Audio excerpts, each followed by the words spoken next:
Voilà.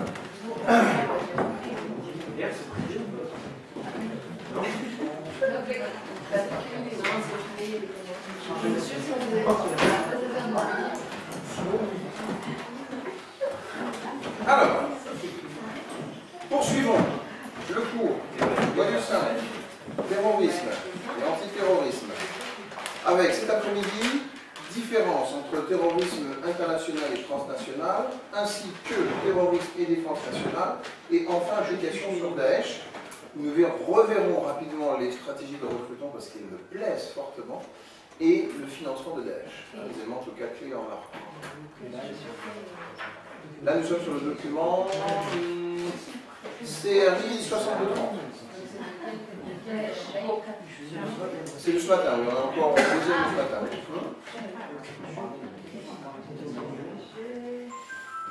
Vous étiez sur le téléphone portable, s'il vous plaît.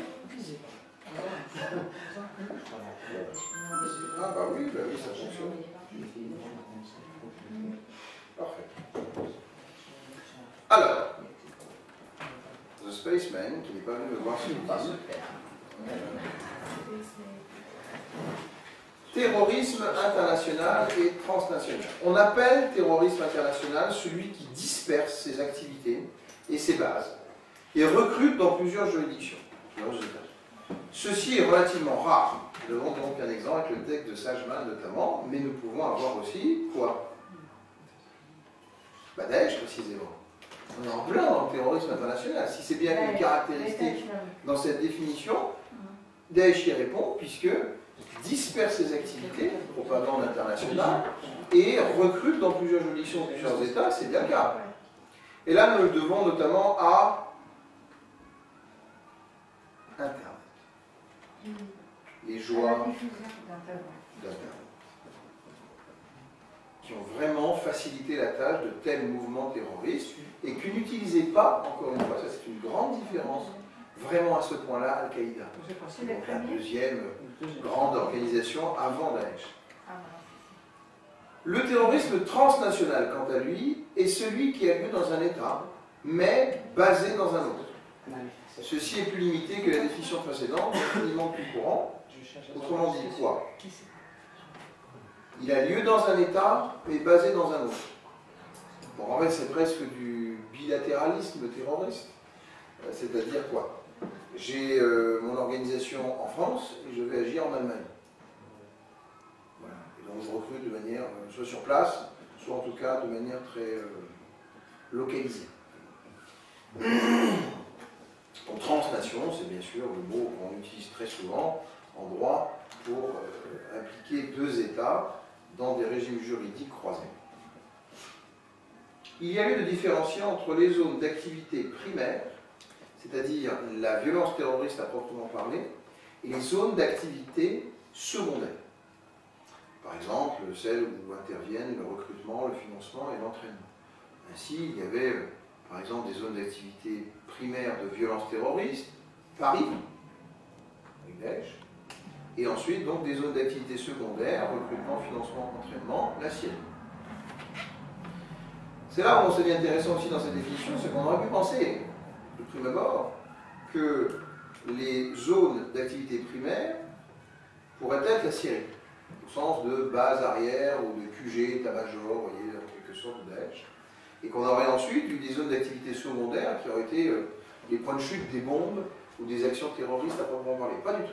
Dans cette façon de voir, les violences sont les zones d'attentat ou d'implication directe de l'organisation terroriste, en quelque sorte son bras armé ou l'action donnée, et les activités, les zones d'activité secondaires, c'est tout ce qui est base arrière de recrutement, de financement et d'entraînement. Alors, par exemple, on a eu, c'est vrai, les tigres libérateurs de l'Elam Tamoul. Le Canada est une zone d'activité secondaire, alors que le Sri Lanka et l'Inde sont des zones d'activité primaire. Alors, il y a des difficultés évidemment qui relèvent de cette façon de voir. Pourquoi? Parce que Nicolus, par exemple, explique que si l'IRA place une bombe à Londres, elle commet un acte transnational. Alors que si c'est à Belfast, l'acte est considéré comme intérieur, donc domestique. Vous voyez ce que je veux dire? Bon, c'est un peu comme pendant très longtemps, le TA, chez nous, faisait des, ou en Espagne plutôt, faisait des actes terroristes sur le sol espagnol où était localisée l'organisation terroriste, et donc ne pouvait pas être jugée comme transnationale. Bon, donc il faudrait imaginer presque un autre terme. Il y a l'international, le transnational, puis le national peut-être, tout simplement. C'est-à-dire d'avoir des actions sur le sol où est basée, tout simplement, l'organisation terroriste. Quelquefois aussi, les frontières entre les juridictions nationales sont justement l'objet principal des revendications du terroriste. Et donc dans ce cas-là, qu'est-ce qu'on peut dire? Je vous écoute. Quelquefois, les frontières entre les juridictions nationales sont justement l'objet principal des revendications terroristes. La Palestine, Jérusalem. Vous voyez? En plein dedans, là. Ça, c'est le cas du Hamas. Eh oui. Quand des nouveaux arrivants, troisièmement, restent impliqués dans des activités terroristes de leur pays de départ, la situation devient soudainement internationale. Certains même appellent ceci du terrorisme immigré, entre guillemets. Ben oui. Les nouveaux arrivants restent impliqués dans des activités terroristes de leur pays de départ. Et en fait, le Français vient en Syrie, mais il revient en France après. Donc là, il est bien dans le pays de départ, en quelque sorte, il va faire ça. Alors c'est quoi? Transnational, national, national? Dans ces cas-là, compliqué. Et enfin, quatrièmement, national, international est une question juridique autant que sociologique, c'est-à-dire que, ou même criminologique, c'est-à-dire qu'elle dépasse largement la petite définition qu'on en a donnée, c'est vrai, et que, bon, ce que je veux dire par là, c'est que la sociologie, la criminologie, la psychologie dépassent largement le domaine juridique, auquel appartiennent souvent ces termes-là. National, international, tout ça c'est juridique. Bon. Donc, c'est juste pour dire qu'il faut toujours essayer d'élargir les vues, et y compris les définitions, dès lors qu'on est dans le domaine pluridisciplinaire de la criminologie. Alors, on a un exemple, parmi d'autres, mais sur lequel on ne va pas s'appesantir non plus, c'est l'Organisation pour la libération de la Palestine, l'OLP. Toute description de l'OLP de ses activités est par définition source de controverse, parce que la nature de son fonctionnement, ainsi que celui de son opposition, Israël, est au cœur même de ses revendications. Toute classification, incluant celle-ci dans un cours sur le terrorisme, est inévitablement chargée politiquement. C'est vrai. Alors il faut rappeler qu'au début du cours, nous avons fait une distinction entre les définitions normatives et les définitions empiriques ou heuristiques en adoptant les secondes. En effet, le terrorisme décrit donc ici une manière de fonctionner et ne vise pas à condamner, à rejeter ou adopter une position politique, une loi, une réponse policière ou militaire. Bon, donc il faut être un petit peu, disons, vigilant sur ces acceptations ou conceptions, c'est tout. Bon. Par contre, l'OLP est au centre de la question non résolue de la place des Israéliens et des Palestiniens sur le territoire, comme vous le savez. Des dizaines de points de vue différents s'appliquent à partir de ceux qui considèrent que les Juifs ont un droit sacré de saisir l'ensemble du territoire, et revenir ensemble donc à l'épopée de Josué dans l'Ancien Testament, à ceux qui nient la légitimité de toute présence autre que palestinienne, arabe et musulmane. Il y a donc de ce fait des juifs sionistes, évidemment, mais aussi d'autres qui sont non sionistes. Enfin, il y a des supporters millénaristes du sionisme extrême aux États-Unis qui font partie aussi de ce joli kaléidoscope. Alors, ils croient, dans ces cas-là, que la reprise d'une entière domination juive en Palestine marquera le retour du Christ. Super. Et les croyances de George Bush lui-même à ce sujet ne sont pas claires. Alors, pour ainsi dire, puisqu'on est vraiment dans un champ à la fois transnational et international, on comprend bien, il y a eu depuis plusieurs années un processus de paix qui est constamment sabordé, puis repris. Oslo marque par exemple un point tournant avec la création de l'autorité palestinienne et le retour de Yasser Arafat. L'OLP, historiquement financée par plusieurs pays arabes, surtout l'Arabie Saoudite, est une organisation large qui chapeaute plusieurs groupes plus ou moins inférieurs. Donc, le Front arabe de libération, le Front de lutte du pouvoir, le Front de libération de la Palestine. C'est juste pour introduire l'actualité avec les prises de position toutes récentes de Donald Trump, dont vous allez comprendre éminemment l'inadéquation par rapport à l'historique en question. En effet, le Fatah, acronyme inversé de Mouvement pour la libération du foyer national palestinien en arabe, est idéologiquement donc largement nationaliste. Il est fondé en 1959 par le fameux Yasser Arafat, et le Fatah est l'organisation principale de l'OLP. s'était installé au Liban et en Jordanie, dont il fut chassé par le roi Hussein en septembre 1970. En 1982, Israël envahit le Liban et le Fatah doit à nouveau se relocaliser, cette fois-ci en Tunisie.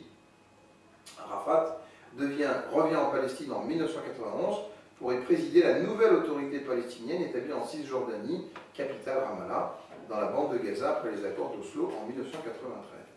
Bon, déjà, on comprend bien que cette situation une forme d'existence juridique de la Palestine est un vrai souci et que Israël a toujours voulu chasser un petit peu tout ça pour prendre le pas.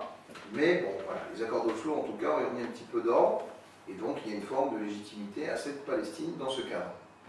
Toutefois, deuxièmement, le Front démocratique pour la libération de la Palestine, employa Carlos dans les années 1970. Fondé par Georges Habash, Habash est un Palestinien de religion grecque orthodoxe, action notable en 1970, destruction au sol de 3 avions commerciaux vides. Chacun des avions est détourné d'un endroit différent, Belgique, France, Royaume-Uni, vers l'aéroport de Zarqa en Jordanie. Le but était d'obtenir la libération de la terroriste Laila Khaled. Ceci était l'incident qui fit expulser l'OLP de Jordanie le septembre dernier. Vous imaginez que c'est un peu compliqué. Mais enfin, il faut imaginer quand même aussi à l'époque que lorsqu'on a la destruction au sol de 3 avions commerciaux dans 3 pays différents, et que Carlos n'est pas loin, comme nous le savons, dans ses actions aussi en France à venir, on est de loin dans une action internationale. Action internationale. Et le septembre noir, c'est tout simplement l'expulsion du Fatah de Jordanie, avec un fait principal, prise d'otages, puis exécution de 11 membres de l'équipe olympique israélienne aux Jeux de Munich en 1972. Fait très connu, très réputé. Et le groupe avait demandé la libération de 300 prisonniers palestiniens. Donc on comprend bien que tant qu'on n'a pas une existence juridique ferme de ce territoire palestinien, alors des actions terroristes sont menées pour essayer de faire plier ou faire entendre sa voix. Les autorités allemandes ont tenté d'offrir une rançon illimitée pour la libération des otages, ce que les terroristes refusèrent. On arrangea éventuellement de les transporter par hélicoptère jusqu'à l'aéroport, d'où ils pourraient s'enfuir vers l'Égypte. Ceci était un piège, mais la police, mal équipée, ne put désarmer les attaquants et une bataille rangée se déclencha à l'aéroport, où 5 à 8 terroristes et tous les otages furent tués. C'est pas gay, quand même, c'est pas gay. Alors, cet épisode est là pour rappeler simplement que, sans aller au-delà, parce que je ne pense pas nécessaire, c'était juste un exemple parmi tant d'autres, de terrorisme international, je peux aussi parler d'Al-Qaïda, vous lirez les exemples qui sont derrière. Imaginez que dans ce contexte, si vous avez vu ces quelques éléments historiques rappelés, une décision ou une prise de position du président américain actuel sur quoi? Qu'est-ce qu'il veut? J'écoute. Qu'est-ce qu'il veut sur Jérusalem? Il a déclaré que Jérusalem appartenait à l'État d'Israël. C'est pire que ça, c'est capital. Or, Jérusalem, c'est quoi? C'est actuellement, en tout cas. C'est partagé entre les deux? C'est quoi? Oui, c'est ça. Voilà. On n'arrive pas vraiment encore à trouver. Voilà. C'est comme ça d'ailleurs qu'on maintient tant soit peu la paix, parce que. Voilà. Si vous prenez position de cette façon-là, c'est clair que les États-Unis montrent leur alliance avec Israël. Là, c'est vraiment flagrant. Et vous déclarez la guerre, en tout cas, pour le moins, diplomatique et autres, à l'organisation palestinienne. Alors, vous ne pensez pas que l'histoire ne pourrait que se répéter au vu des éléments et quelques éléments historiques rappelés? C'est parce que nous n'avons jamais, au déparrage de ce marasme israélo-palestinien, donné une existence juridique claire, un territoire clair, capitale claire, où chacun finalement vivrait dans son État et dans son territoire donné, qu'on en arrive à des actions terroristes pour essayer de faire avancer les choses, puisqu'on n'entend pas. Mais là, on lui dit carrément, là, c'est pire que ça. On ne veut même pas essayer de comprendre. La capitale sera là, ça appartient à là, donc le reste, c'est pas à vous. Hein, c'est au revoir, ciao, bye bye. C'est une vraie déclaration de guerre. Excusez-moi, c'est une déclaration de guerre idéologique, hein, diplomatique. Ça, en tout cas, à les relents de cela. Monsieur Souquet, oui. C'est aussi comme dire que finalement, c'est le fait que la communauté internationale soit considérée comme une personne fictive. Cela a pour conséquence immédiate que l'on n'arrive plus finalement à définir réellement qu'est-ce qui est État, qu'est-ce qui n'est pas. Et cela constitue aussi une cause imminente pour la pratique terroriste. Parce que si on avait une communauté internationale au sens strict du mot, qui devrait être un organe consistant et enfin permanent, puissamment aussi, je pense que la situation que nous sommes en train de vivre en Palestine ne devrait pas exister. Solution. Solution. Ou proposition de solution, ou tentative de solution, ou première de solution. Une synergie intellectuelle vraiment avancée. Pardon? Une synergie intellectuelle très avancée. Parce que quand nous considérons que la communauté internationale existe, elle fixe des limites et territoires, par exemple, pour l'État algérien. La même communauté internationale, c'est un exemple, est incapable de fixer les limites des territoires pour la Palestine. Ça veut dire que c'est une communauté qui n'est pas, c'est une personne fictive. On est fort pour les uns, on est faible pour les autres. Alors là, on est dans un autre cours qui appartient quasiment à la géopolitique, hein, c'est-à-dire le fait de pouvoir apprécier ce qu'il faut faire politiquement dans des zones géographiques problématiques, par exemple. Donc cela appartiendra à un cours ultérieur.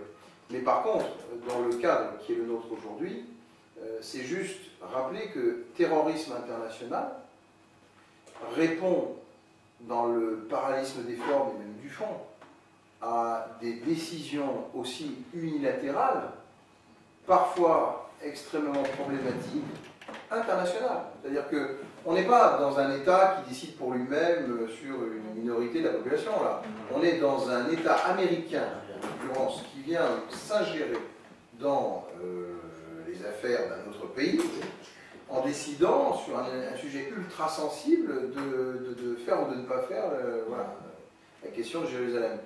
Eh bien, sachez en tout cas que quand on a un terrorisme international, c'est qu'il y a des composantes, en tout cas internationales, avant, qui en viennent à susciter eh bien, des actions internationales. Je veux dire voilà que voilà, le parallélisme des fonds, ça veut dire terrorisme international, problématique internationale de départ. S'il y a un lien de cause à effet, il est là. Il est là. Et ça ne sera pas donc régional. Ça sera effectivement, voilà, ça va prendre une autre dimension. Donc après, il ne faut pas s'étonner effectivement qu'il y ait des gens qui partent aux États-Unis faire des trucs, ou qui portent atteinte aux intérêts américains, voilà, dans des autres zones en tout cas que l'État concerné. Hein, c'est comme s'il y a un retour, un effet boomerang sur ces aspects internationaux, y compris dans le terrorisme international. C'est tout ce que je voulais dire pour l'instant, en introduction. Maintenant, le renseignement à la sécurité nationale. C'est donc le document 9. Enfin, c'est série 62.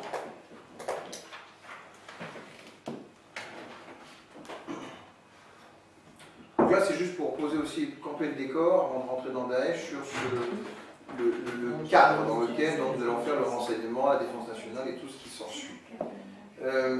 Excusez-moi, moi j'ai souvent une question que je ne parviens pas à répondre. Allez-y, foncez. Vous pouvez une réponse, on peut trouver une réponse approximative, mais c'est quand un acte, parce que le terrorisme en soi, c'est pas un crime indépendant. Pour faire le terrorisme, il faut avoir accompli un autre acte, que ce soit l'homicide ou l'atteinte à la propriété. C'est quand un acte peut être qualifié d'acte terroriste. Alors ça nous renvoie à la définition que nous avions évoquée à l'occasion de la rentrée. Et justement, on était resté au constat qu'il n'y avait pas de définition admise, généralisée, faisant consensus sur le terrorisme. On avait émis, pour résumer, qu'il y avait bien entendu le mot terreur dans le terrorisme. C'est un acte grave qui a pour conséquence, en tout cas, de s'en prendre à l'État et ou sa population et ou ses intérêts avec une dimension de terreur. Donc la terreur, c'est souvent vu, c'est vrai, d'abord, tout le monde le sait, l'explosion, avec tout en charpie, on explose tout, on a défié évidemment toutes les autorités qui n'ont pas pu l'empêcher. Parfois même on s'en prend l'autorité pour là. On est dans des trucs incroyables, il n'y a pas longtemps en Égypte, on est à quoi près de 300 morts dans une mosquée, donc on est quand même aussi dans la quantité aussi des morts, voilà, pour terroriser en disant voilà, on peut vous décimer un jour. Hein. En un jour, on peut vous tuer voilà, toute une mosquée si on veut. Donc vraiment, c'est presque une atteinte à la sûreté de l'État. Hein, Donc cette terreur-là, ça renvoie à une gravité, un élément en tout cas extrêmement grave. Et donc terreur, c'est aussi un élément très psychologique, parce que évidemment, on veut qu'il y ait nombre de chocs psychologiques là-dedans pour que cette population soit touchée à grande échelle. Qui dit atteinte à l'État, dit atteinte à la population en général de cet État. Donc c'est aussi cette dimension psychologique. Et puis il y a enfin, troisièmement, le fait que cela répond très souvent à une idéologie contraire à l'État en question. C'est d'ailleurs un élément clé par rapport à des crimes de droit commun qui vont répondre souvent soit à une logique d'argent pur, crapuleuse, soit il y a une logique de vengeance personnelle ou interpersonnelle, même de groupe, mais bon, qui va avoir en tout cas un impact limité, pas à l'échelle de l'État. Et enfin, quelque part, je dirais, une doctrine, voilà, de laquelle on va s'inspirer. C'est pas forcément une idéologie religieuse, hein, ça peut être tout autre chose, mais en tout cas suffisamment obsessionnelle, omniprésente, canalisant les troupes, pour qu'on puisse se dire que cette idéologie n'est pas les valeurs de la République ou n'est pas les valeurs de l'État en question, qui en vient effectivement à lutter contre cet État. Donc ces trois dimensions me semblent importantes. Hein, je ne dis pas que c'est uniquement ça, mais en tout cas, j'y vois très clairement la gravité de l'acte, objectivement, par sa quantité de victimes, par son atteinte à l'État, par voilà, des choses. Aussi, voilà.